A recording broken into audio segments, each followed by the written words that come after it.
Hello everyone, welcome back to my YouTube channel bright future channel पे आपका स्वागत है। आज की क्लास में हम DSSB में PRT की वैकेंसी जो आउट हो चुकी है उसके पार्ट 2 की बात करेंगे। आज हम CDP से रिलेटेड कुछ क्वेश्चंस, ऑब्जेक्टिव टाइप क्वेश्चंस है वो डिस्कस करेंगे। आप सभी वीडियो को अंत तक ज़रूर देखें। अगर आपको पसंद आई तो लाइक शेयर सब्सक्राइब ज़रूर करें। ओके, तो स्टार्ट करते हैं आज की वीडियो। फर्स्ट क्वेश्चन है हमारा, संरचनावाद के जनक किसे कहा गया है। तो इसमें हमें कुछ ऑप्शन दिए गए हैं। तो संरचनावाद के जनक किसे कहा गया है, इसमें हमारे पास ऑप्शन है William James, William would, JB Watson या फ्रॉइड। संरचनावाद क्या, यानी कि स्ट्रक्चरलिज्म, उसकी बात यहाँ पर हो रही है। उसके जनक किसे कहा गया है, तो बताएं इसका आंसर क्या आएगा। इसका करेक्ट आंसर है हमारा विलियम वुड। इसमें विलियम वुड है वो हमारा करेक्ट आंसर है। ओके, तो विलियम वुड हमारा करेक्ट आंसर है। तो विलियम वुड पर हम टिक करेंगे। यस, तो विलियम वुड हमारा करेक्ट आंसर हो गया। इसमें और आप इससे रिलेटेड कुछ जानकारी जान सकते हैं कि संरचनावाद के बारे में हम बात कर रहे हैं। तो इसमें जब भी बात की जाती है, इसके जनक विलियम वुड होते हैं। इनके शिष्य थे E.V. टिचनर, उनके बारे में भी हम जान सकते हैं। ठीक है, अगर इससे रिलेटेड कोई क्वेश्चन आए तो आप उसमें क्या टिक करेंगे, विलियम वुड ही टिक करेंगे आप। ठीक है, संरचनावाद के बारे में अगर हम जाने तो इसमें हमारे स्वतंत्र विज्ञान की बात की जाती है। उसके बाद सेकंड क्वेश्चन है हमारा, बुद्धि तार्किक चिंतन है। बुद्धि की परिभाषा दी है, यानी कि बुद्धि को तार्किक चिंतन कहा गया है। ठीक है, तो ये बात किसने कही है, ये डेफिनेशन किसके द्वारा दी गई है, ये हमें बताना है। फर्स्ट ऑप्शन है हमारा Sternberg, second Terman, third beneath या फोर्थ स्पीयरमैन।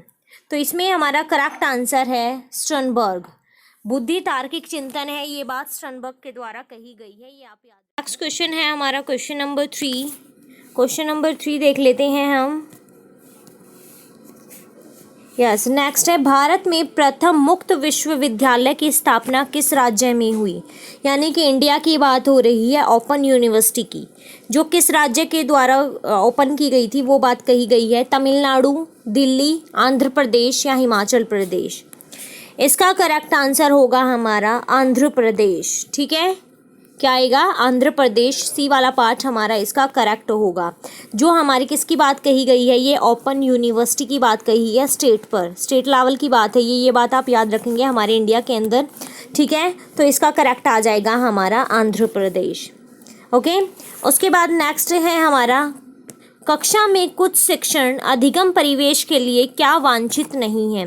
यानी कि क्लास की एक सिचुएशन को आप ध्यान में रखकर आंसर देंगे। शिक्षण अधिगम परिवेश, परिवेश क्या होता है, इन्वायरमेंट, यानी कि टीचिंग और लर्निंग का जो इन्वायरमेंट है वो कैसा होना चाहिए क्लासरूम के अंदर, उसके लिए क्या वांछित नहीं है, ये बात आप ध्यान से देखेंगे। नहीं दिया गया है, यानी उसके लिए जो उचित नहीं होगा वो हमारा करेक्ट आंसर होगा।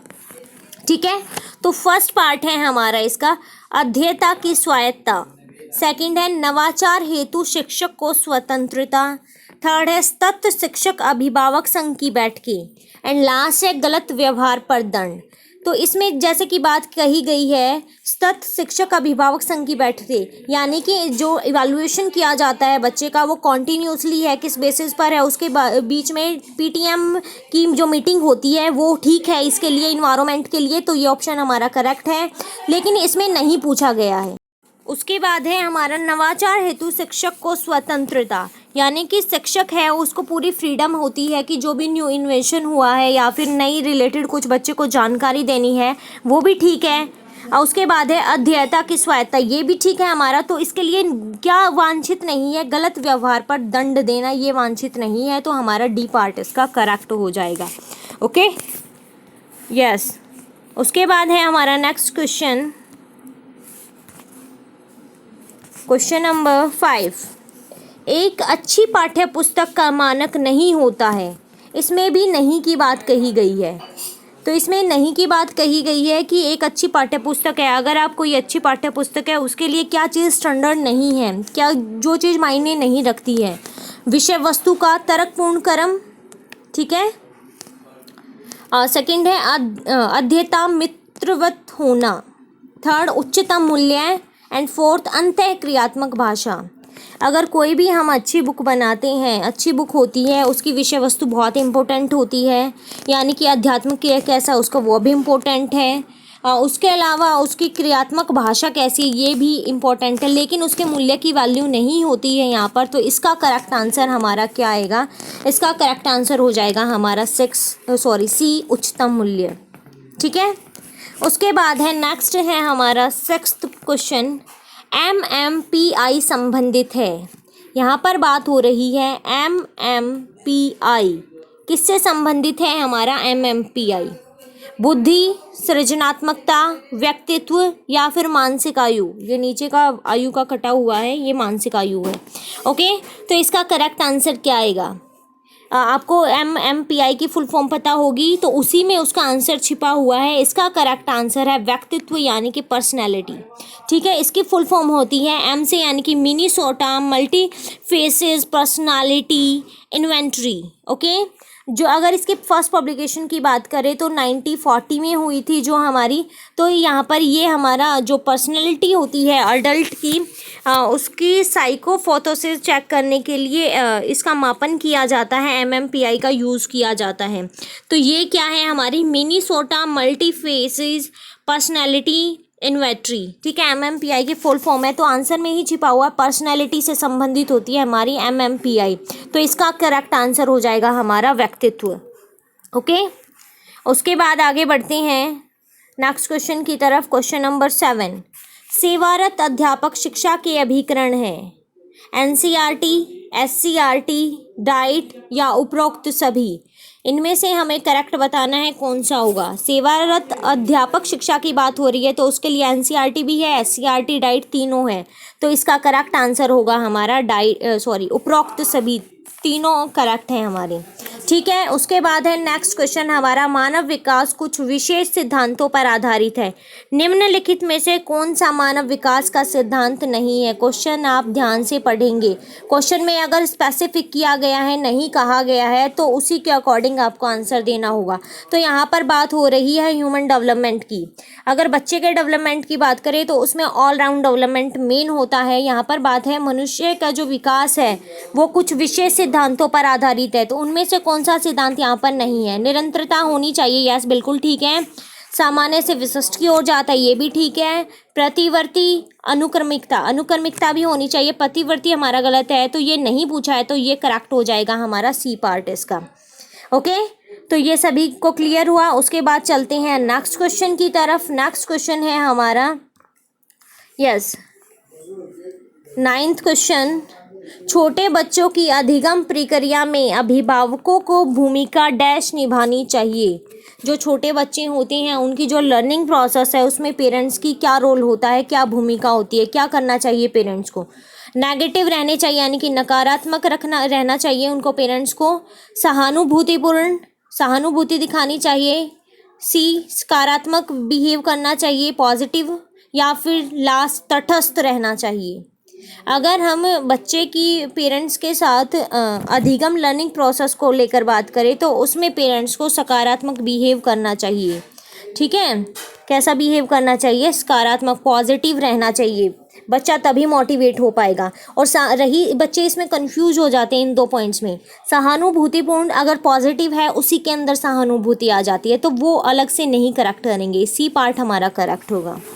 उसके बाद है नेक्स्ट क्वेश्चन हमारा 10th, वाइगोत्स्की के अनुसार सीखने को पृथक नहीं किया जा सकता। वाइगोत्स्की की जब भी हम बात करेंगे तो इन्होंने क्या दिया था? सामाजिक संबंधी बात कहते हैं ये। तो क्या चीज़ पृथक नहीं है, नहीं पर फोकस करेंगे हम। बहुत से क्वेश्चन नहीं से रिलेटेड पूछे जाते हैं, तो आज के सेशन में मैंने कुछ क्वेश्चन है वो नहीं से ज़्यादातर रिलेटेड डाले हैं। तो इसमें क्या है? व्यवहार में मापने योग्य परिवर्तन से, नेक्स्ट उसके सामाजिक संदर्भ से, पुनर्बलन से, अवबोधन और अवधानात्मक क्रिया से। ये थोड़ा सा कट गया है नीचे। तो जब भी वाइगोत्स्की के अनुसार बात करें तो सीखने को पृथक नहीं किया जा सकता। सीखने को किससे अलग नहीं कर सकते हम? सामाजिक संदर्भ से। ठीक है, जब भी बात करें, क्योंकि बार बार कहा जाता है आपको, मनुष्य है वो एक सामाजिक प्राणी है, समाज में रहता है, वो समाज में रहकर उसे एडजस्टमेंट करना होता है, चीज़ों को समझना होता है। यही बात वाइगोत्स्की कहती है कि सीखने की जब भी बात की जाती है तो उसे हम समाज से अलग नहीं कर सकती। पृथक यानी कि अलग करना। ओके, तो ये क्लियर हुआ आपको। अब बात करते हैं नेक्स्ट क्वेश्चन की, एंड लास्ट क्वेश्चन है आपका 11th क्वेश्चन। मस्तिष्क मापन का तात्पर्य है, मस्तिष्क मापन है उससे आप क्या समझती हैं, यानी कि वो किस बेस पर किया जाता है? बोधात्मकता को बढ़ाने की तकनीक, नेक्स्ट है हमारा साहसिक कार्य हेतु कार्य योजना, नेक्स्ट मस्तिष्क का चित्र बनाना, और लास्ट है हमारा मस्तिष्क के कार्यकलापों का अनुसंधान करना। यानी कि इसमें क्या क्या कहा गया? फर्स्ट में है जो बच्चे की मेंटलिटी, जो अंडरस्टैंडिंग है, बोधात्मकता है, उसको बढ़ाने की तकनीक को चेक करती हैं। सेकंड में उसके साहसिक कार्य है, उसके लिए प्लान करती हैं कुछ, या फिर जो मस्तिष्क मापन है उसमें हम मस्तिष्क का चित्र बनाती हैं। एंड लास्ट है हमारा कि जो मस्तिष्क से संबंधित जो एक्टिविटी होती है उनका अनुसंधान करते हैं, रिसर्च करती हैं। तो इसके अगर हम करेक्ट आंसर की बात करें, इसका करेक्ट आंसर होगा हमारा ए, बोधात्मकता को बढ़ाने की तकनीक, यानी कि इसमें अंडरस्टैंडिंग लेवल देखा जाता है बच्चे का।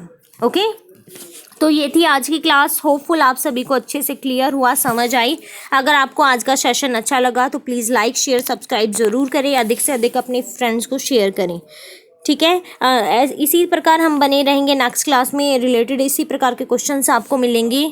Okay, thank you.